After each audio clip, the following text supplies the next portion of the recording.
Bonjour frères et sœurs en Christ, Shalom. Nous prions avant de commencer notre exhortation de ce jour. Seigneur, nous te bénissons, nous te rendons grâce pour ce moment particulier que tu nous donnes de pouvoir arroser ton peuple par des paroles d'exhortation venant de toi. C'est poussé par le Saint-Esprit que les hommes parlent de la part de Dieu. Utilise-nous, prépare le cœur de ton peuple et que cette parole puisse trouver une place de choix dans le cœur de tout un chacun où il se trouve. Au nom de Jésus, j'ai prié. Amen. Frères et sœurs, Shalom. J'aimerais partager avec vous cette exhortation que le Seigneur a mis dans nos cœurs pour votre édification. Nous-mêmes, nous avons été édifiés par cette exhortation. Alors, nous aimerons lire la parole de Dieu dans Proverbe chapitre 22, le verset 3. Proverbe 22, verset 3, la Bible dit « L'homme prudent voit le mal et se cache, mais les simples avancent et sont punis. » L'homme prudent. Alors, en ce jour, nous aimerons parler sur la prudence. Nous sommes dans un moment où nous devons avoir la prudence. En fait, la prudence, c'est quoi? La prudence, on dit que c'est une qualité, une attitude d'esprit de celui qui prévoit, calcule les conséquences d'une situation, d'une action qui pourrait être fâcheuse ou dangereuse moralement ou matériellement et qui règle sa conduite de façon à les éviter. Saint Augustin, lui aussi, a dit quelque chose concernant la prudence. Et lui, qu'est-ce qu'il a dit? Il a dit que la prudence est l'amour qui sépare avec sagacité ce qui est utile de ce qui est nuisible. Donc nous comprenons qu'à chaque fois que nous parlons de la prudence, c'est que devant, il y a quelque chose qui est nuisible, il y a un danger que nous devons pouvoir éviter. Donc la prudence nous permet d'éviter un certain nombre de dangers qui puissent être nuisibles. Alors lorsque nous retournons dans le livre des Proverbes que nous venions de lire tantôt, Proverbe 22, verset 3, quand nous lisons ces passages, nous voyons que par rapport à la prudence, ces passages nous présentent deux sortes de personnes. Premièrement, il y a des gens que la Bible appelle des hommes prudents. Qui sont les hommes prudents? La Bible dit que les hommes prudents, ce sont les gens qui voient le mal et se cachent. Ils voient le mal de loin et ils savent se cacher, ils savent se protéger. Donc la prudence, les hommes prudents, ce sont les hommes qui ont la capacité de voir le mal de loin et de se cacher, c'est-à-dire de se mettre à l'abri pour que ces mal-là ne détruisent pas leur vie, que ces mal-là ne puissent pas endommager leur vie ou tout ce qu'ils sont en train de faire. Ça c'est d'un côté. Mais de l'autre côté, il y a aussi des gens que ces passages appellent les hommes simples. Dans d'autres versions, on parle des hommes stupides. Les hommes simples, ce sont les hommes stupides. Qui est un homme simple ou qui est un homme stupide à la limite de ces passages? Eh bien, à la limite de ces passages, un homme simple ou un homme stupide, c'est celui qui avance. Malgré qu'il a vu le mal, il continue à avancer. C'est-à-dire, il continue, bien que le malheur est là, bien que le danger est là, il continue la même route. Il affiche le même comportement. Malgré le mal qu'il voit, il continue, il persévère dans les mêmes habitudes. Il persévère dans les mêmes comportements, il persévère dans la même façon de faire les choses comme s'il n'y avait pas de mal. Et lorsqu'il se comporte comme ça, parfois il voit le mal, mais parfois il fait semblant comme si le mal n'existait pas. Même si tu fais semblant, le mal existe toujours. Et quand nous regardons les mêmes passages disent, alors, les hommes simples, où la Bible dit, les hommes qui n'ont pas de prudence, il finit par être puni. Il finit par être puni par quoi? Par le mal qu'ils ignorent, par le mal qu'ils font semblant de ne pas voir. Voilà, bien-aimés dans le Seigneur, nous venons de voir dans ces passages bibliques qu'il y a deux catégories de personnes par rapport à la prudence. Je ne sais pas, tu es dans quelle catégorie. En tout cas, c'est que je sache. Moi, je suis dans la catégorie des hommes prudents et j'aimerais que toi aussi, tu puisses être dans cette catégorie. La Bible dit dans Proverbe chapitre 11, verset 4, quand la prudence fait défaut, les peuples tombent. La prudence, c'est un frein. La prudence t'empêche de tomber dans un ravin. Bien-aimé dans le Seigneur, si tu n'as pas de prudence, si tu ne veux pas être prudent dans ta vie, alors tu connaîtras beaucoup de problèmes. La population, le peuple doit avoir les freins. Une personne doit avoir les freins devant les masses, sinon c'est les malais qui s'abattent devant toi. Mais alors, par rapport à la prudence dont nous sommes en train de parler, qu'est-ce que Jésus a dit par rapport à la prudence? Eh bien, j'ai pris des passages de l'Écriture pour démontrer la place que Jésus-Christ a donnée à la prudence dans la vie d'un chrétien. Le premier passage que nous allons lire, c'est dans Matthieu chapitre 10, le verset 16.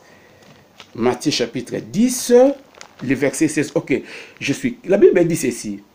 Voici, je vous envoie comme des brebis au milieu des loups. Soyez donc prudents comme les serpents et simples comme la colombe. Voyez-vous, ici, ces versets parlent de l'évangélisation. Jésus-Christ, c'est lui-même en personne. Il envoie ses disciples, il envoie les apôtres pour faire l'évangélisation. Mais voici ce qu'il leur dit, c'est lui qui les a envoyés. Voici ce qu'il leur dit, il dit, je vous envoie au milieu des loups. Donc on considère les païens, les gens qui ne connaissaient pas Christ, les judaïsants comme étant des loups qui n'allaient pas les accepter facilement. Alors Jésus les prévient devant de telles personnes qui constituaient un danger pour l'évangélisation. Il devait être prudent. Il leur dit, je vous envoie au milieu des loups, soyez donc prudents, bien-aimés dans le Seigneur, parce que c'est Jésus qui les a envoyés. Jésus pouvait leur dire, bon, moi je vais vous protéger, faites tout ce que vous voulez, bravez tous les dangers que vous voulez, je serai avec vous. Mais ce n'est pas ce que Jésus a dit. Jésus leur a dit, attention, faites attention, soyez prudents, parce que devant vous, vous allez trouver des gens méchants qui peuvent vous causer du tort. Alors, méfiez-vous, protégez-vous, et le premier moyen de vous protéger vous-même, c'est la prudence. Bien-aimé, la prudence nous permet de nous protéger. Ça, c'est la première chose que Jésus a dit, c'est la prudence. Lui-même, il était avec eux. Deuxièmement, nous allons trouver dans Matthieu chapitre 24, nous allons lire les versets 1 à 3, et nous lirons les versets 15 à 20. Je suis dans les versets 1 à 3, la Bible dit, comme Jésus s'en allait au sortir du temple, ses disciples s'approchaient pour lui en faire remarquer les constructions. Mais il leur dit, voyez-vous tout cela? Je vous le dis en vérité, il ne restera pas ici pierre sur pierre qui ne soit renversé. Il s'assit sur la montagne des Oliviers. Et les disciples vinrent en particulier lui faire cette remarque. Dis-nous, quand cela arrivera-t-il et quel sera le signe de ton avènement et de la fin du monde? Et si nous allons dans Jean, les mêmes versets, Matthieu 24, versets 15 à 20, où la Bible dit, c'est pourquoi lorsque vous verrez l'abomination de la désolation dont a parlé le prophète Daniel établi en lieu saint, que celui qui lit fasse attention. Alors que ceux qui seront en Judée fuient dans les montagnes, que celui qui sera sur les toits ne descende pas pour prendre ce qui est dans sa maison, et que celui qui sera dans les champs ne retourne pas en arrière pour prendre son manteau. Malheur aux femmes qui seront enceintes et à celles qui allaiteront à ces jours-là. Priez pour que votre fuite n'arrive pas en hiver, ni un jour de sabbat. Alors, j'aimerais un peu planter le décor de ces passages. Jésus est devant le temple de Jérusalem.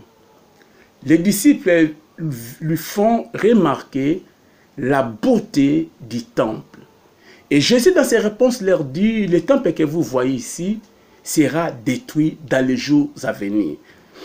Alors les disciples commencent à poser, ils ont posé 3 questions à Jésus. La première question, dis-nous, quand est-ce que ce temple sera détruit? La deuxième question, dis-nous, quand est-ce que tu vas revenir? Et troisième question, dites-nous quel sera le signe de la fin du monde. Donc il y a 3 questions. Dans Matthieu 24, Jésus-Christ est en train de ramasser les 3 questions. Mais la question qui m'intéresse ici, c'est la première question.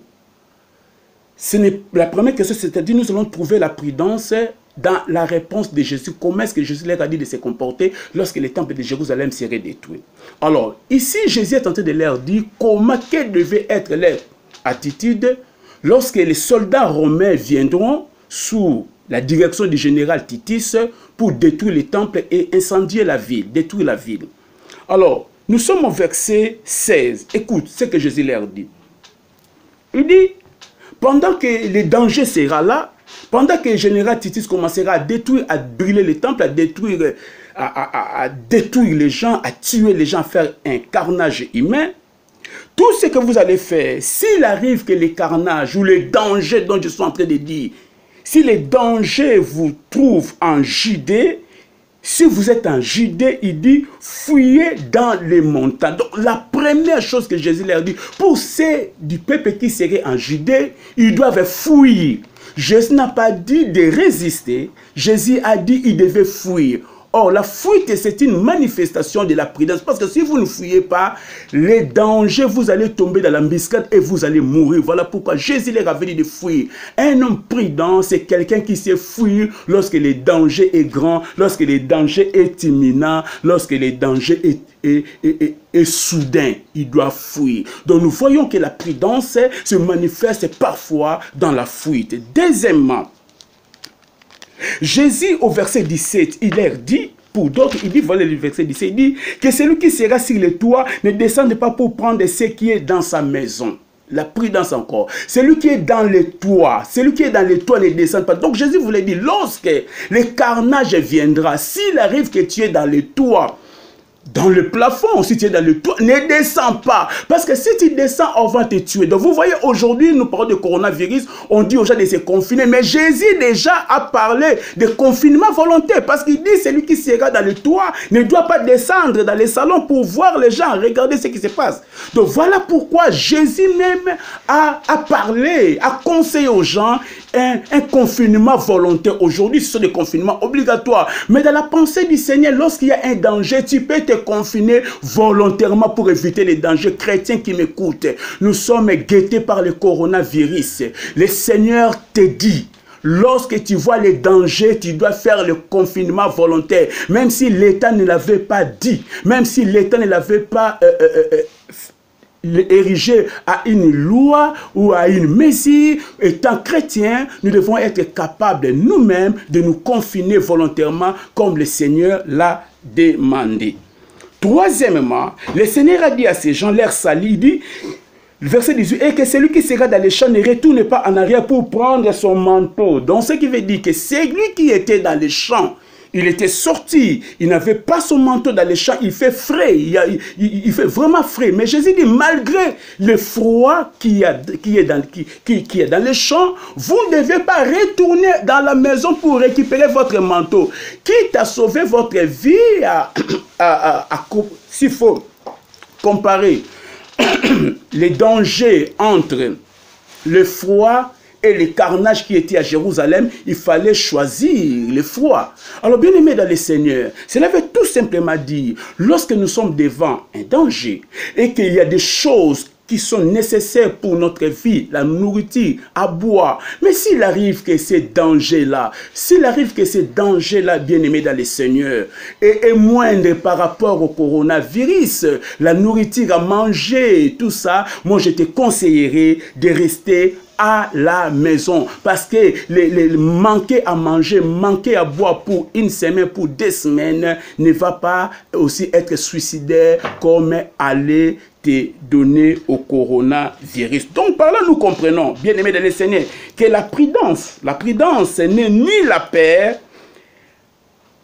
ni la crainte, mais au contraire, la prudence est une vertu chrétienne. Beaucoup de gens pensent que lorsqu'on leur dit d'être prudent, c'est qu'on leur inculque la peur. Non, la prudence n'est ni la peur, la prudence n'est ni la crainte, mais la prudence est une vertu chrétienne. Bien aimé dans le Seigneur, la prudence fait partie du système sécuritaire et de protection que Dieu a mis en place pour toi. Il y a un système de sécurité et de protection que Dieu a mis en place pour toi. Et dans ce système de sécurité-là, Dieu a sa part, l'homme aussi a sa part. Il faut que les deux personnes, c'est-à-dire Dieu et l'homme, chacun puisse jouer sa part, puisse jouer sa partition. Ainsi, dans ces systèmes de sécurité que Dieu a placés, dans ces systèmes de protection qui fait que Dieu puisse nous garder, toi tu as ta part. Et ta première responsabilité, c'est la prudence. Parce que la prudence, mon frère, ma sœur, te permet d'éviter beaucoup de choses. La prudence est la part qui te revient. Sois prudent.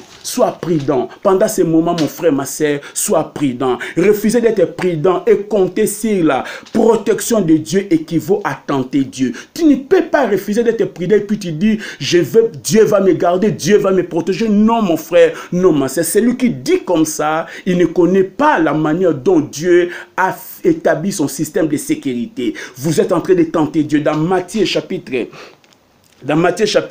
4, le verset 6 à 7, écoute ce que Jésus dit. Jésus dit ceci. Et lui dit, si le diable dit à Jésus, si tu es le Fils de Dieu, jette-toi en bas, car il est écrit, il donnera des ordres à ses anges à ton sujet, et ils te protégeront sur les mains, de peur que ton pied, et ils te porteront sur les mains, de peur que ton pied ne heurte contre une pierre. Jésus lui dit, il est aussi écrit, tu ne tenteras point le Seigneur ton Dieu. Écoutez bien aimé, le diable est venu, a voulu tenter, a voulu pousser Jésus à tenter Dieu. En ce moment, le diable est en train de pousser beaucoup de gens à tenter Dieu. Comment est-ce que le diable a poussé Jésus à tenter Dieu? Il veut faire croire à Jésus que comme il y a une prophétie biblique qui dit que même s'il tombait, il y a des anges qui vont venir les porter afin qu'il son pied ne se heurte pas contre une pierre. Et le diable a voulu que Jésus-Christ puisse tenter Dieu par son orgueil. Voilà pourquoi Jésus a dit à Satan, il est écrit, tu ne tenteras pas le Seigneur ton Dieu. Tu ne tenteras pas. C'est-à-dire, moi Jésus, je ne tenterai pas le Seigneur mon Dieu. C'est pas le diable qui est le Seigneur là. Non, il parle de Dieu qui est son Seigneur, qu'il est écrit que l'homme ne tentera pas le Seigneur. Beaucoup d'enfants de Dieu, en ce moment de coronavirus, ils sont en train de tenter Dieu. Ils pensent que s'ils ne se protègent pas, Dieu va les garder, le Saint-Esprit va les garder, les anges vont les garder. Non, avant que le Saint-Esprit, avant que les anges de Dieu puissent te garder, toi-même tu dois te garder, bien-aimé dans le Seigneur. Voilà pourquoi nous voulons vous dire, parmi les choses que les chrétiens est appelés à ajouter, parce que la Bible dit, ajoutez à votre foi la vertu et la connaissance. Ajoutez à votre foi, nous avons la foi, mais à cette foi nous devons ajouter la vertu. Et parmi les vertus que nous avons besoin en ce moment, il y a la prudence. Et en dehors de la prudence, nous devons ajouter la science. La science, c'est la connaissance. La connaissance, nous l'acquérons, bien aimé, par la parole de Dieu et par les découvertes scientifiques qui mettent à notre disposition certaines données, certaines informations que nous n'avons pas. Et lesquelles informations sont utiles pour notre existence, pour notre vie ici sur terre. Bien aimé dans le Seigneur, je suis en train de dire, nous devons avoir la vertu de la prudence. Nous devons marcher avec la prudence. Bien aimé, la science, nous devons l'augmenter. La science nous l'augmente. La science augmente la prudence. Si vous n'avez pas de science, votre prudence serait nulle. Mais lorsque vous acquérez beaucoup d'informations, beaucoup de connaissances, ça vous permet d'aiguiser vos armes de la prudence. Bien aimé, voilà pourquoi nous voulons vous dire, en ces moments, chers frères et sœurs, suivez les informations, les consignes que l'OMS nous donne pour nous protéger. Suivez les instructions que le chef de l'État, le président de la République vous a données. Suivez les instructions que le gouvernement via le ministère de la Santé, mais aussi de toutes les autorités du pays, à quelque niveau qui se trouvent. Suivez leurs consignes. Si vous suivez leurs consignes, je pense que rien de mal ne va vous arriver. Bien-aimés dans le Seigneur, soyons prudents. Soyons prudents, soyons prudent. La prudence est une vertu chrétienne. Que Dieu vous bénisse si nous pouvons prier. Tendre Père, nous te bénissons pour ta grâce, pour ta faveur. Je suis en train de prier pour que chacun d'entre nous puisse développer la vertu. La vertu étant et la prudence étant une vertu chrétienne. Ma prière, Seigneur, aide-nous à être prudents pendant ces moments. Que nous soyons prudents, que nous développons la prudence. Ô Dieu de gloire, guéris les gens qui souffrent de corona. Guéris les gens au travers le monde qui sont malades. Épargne notre pays, épargne notre ville de cette maladie. Que ta grâce et ta faveur soient sur tout un chacun d'entre nous. Au nom de Jésus, Amen. Que Dieu vous bénisse.